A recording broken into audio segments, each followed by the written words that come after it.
Nous sommes lundi matin et c'est le troisième email que je reçois au sujet de la durée de voyage comparée au nombre d'étapes ou de sites que chaque personne veut voir. Donc je vais essayer un petit peu de vous orienter sur comment planifier votre itinéraire en Nouvelle-Zélande ou en Australie. Donc en fonction de la durée de séjour, je vous conseille de sélectionner un nombre d'étapes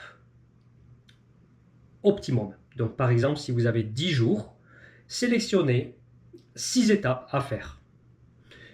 Et ensuite, vous pouvez mettre les étapes auxquelles vous pensez, mais qui ne pourraient peut-être pas s'inclure dans l'itinéraire, comme optionnelles.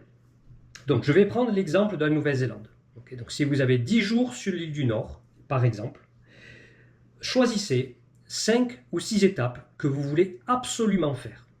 Donc ça peut être Coromandel, Rotorua, Taupo, Tongariro et Wellington. Voilà, vous avez ces étapes-là. Maintenant, si vous souhaitez, si par exemple vous avez entendu parler de Napier, vous avez entendu parler de Wanganui ou de New Plymouth, mettez ces étapes-là en tant qu'étapes optionnelles.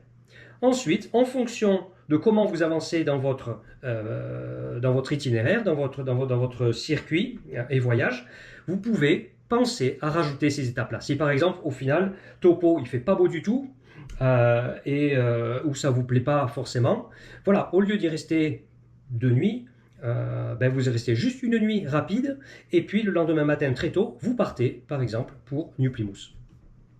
Voilà, donc, ce genre de choses, c'est le mieux vraiment pour construire un itinéraire qui est pratique et faisable.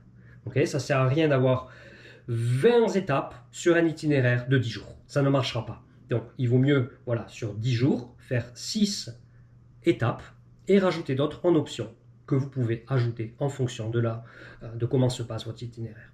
J'espère que cela vous aidera à construire votre itinéraire et si vous avez d'autres questions, vous n'hésitez pas à nous contacter.